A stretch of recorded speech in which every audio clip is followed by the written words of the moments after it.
तुमको नहीं चिंती है? नहीं चिंती है। हम पैट बजा रहे 1000 कमा है। मेरा नाम सुदर्शन यादव है। और कुछ नहीं जानती है? 18 गो है बस चलेगा। हाँ हां 18 और लगा हवा बना 18 गो है बस चलेगा। हां 2 गो पोकलन चलेगा। 10 बालू घाट के मालिक है 10 लोग है। 10 गो रेड बुल के दुकान में आओ ना पिया के मुआ और लड़किया बोली के बाप रे बाप ई तो बहुत धन के बड़ी लोग पिया के ऊपर जाल में झुला लड़की होसी हवा बना के लेके फंसा दलस लड़की आ लड़की कहत सुनो कि पातर छातर सिगरी नीक नहीं खिला चलो तारा के बाजार में तेरे सोना के मुठ सिगरी कई भर के ले दो 3 भर ले भी दे तू हमारी इज्जत ये ले ली हम रुपया नहीं 3 भर के सिगरी लोग क्या कहे कि फलाना के प्रेम का 3 भर के सिगरी 3 भर ना पैसा ना लगो चला तारा के 1.25 किलो के सिगरी गढ़ा हां एगो सोना की धूली ले दी लइका रहे लाग इतने ना हवा बनाओ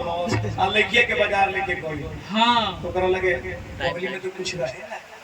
खोल के काम करो चलो तारा के पहले खाना खिलाता नहीं मोरिया होटल में जहाँ 500 रुपए के चाय मिलेगा लेकिन वो खुश बाकी प्रेमिका मिलन पैसा लो ले गइल ओकर भी तो कुछ रहे है ना ले जाके एगो ठेला पर खड़ा कर दो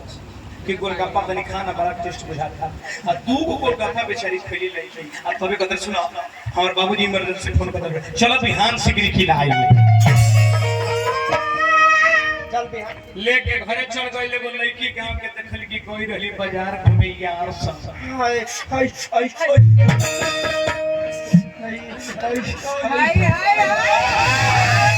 अरे और सेक्सी याद दम करे खूब प्यारा वासल रहो पूरा चला त दोनों महीने किनलो हंसी कर किनाइल ह नहीं सखी तो एकदम लांगा अरे लांगा के तो चाहतो दे दू भात न खोइलू ओ झुरा कइलू ए जे भाव बा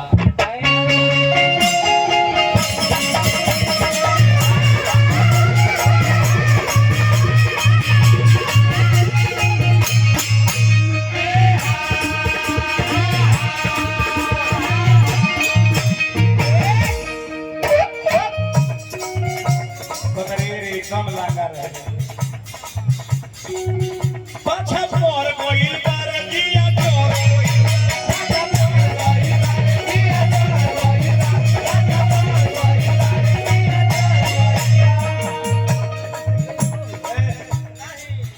नहीं प्रीत हमरा चीज से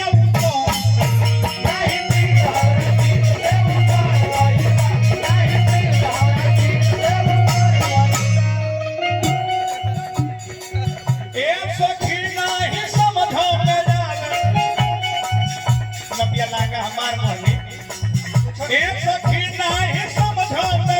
खाली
मित्र राजेश मुखिया जी हमरा पंचायत बड़ी रुपया के पुरस्कार देले एक भाई मुखिया जी रे लडार है आवत जाय तो लोग रहेला न त कलाकार के मन लागत रहेला आउ का भई अब भाई बना के रोज कोले फुटानी हवा बना के रोज कोले फुटानी जोरी के झरी जाना सही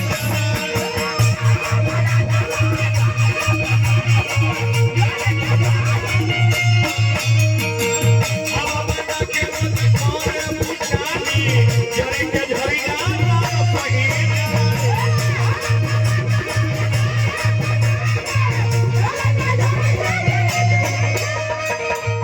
खीस में जोरी के झोरी जाता है सही जवानी हे सखी नाही तुम ढोलियो हे सखी नाही तुम ढोल जावे खाली पतिए बनावे आए हर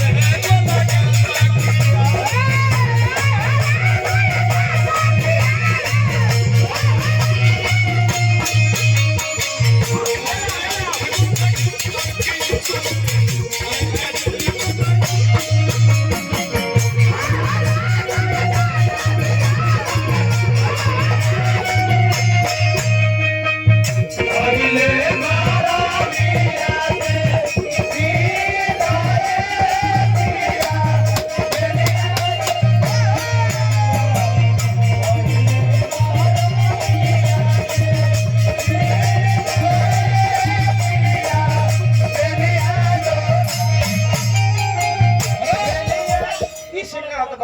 लगा भेज ले लो हां फेसबुक पर छोड़ दे लो हां हमर गांव के लइका देख ले लो हां कुंदा नामा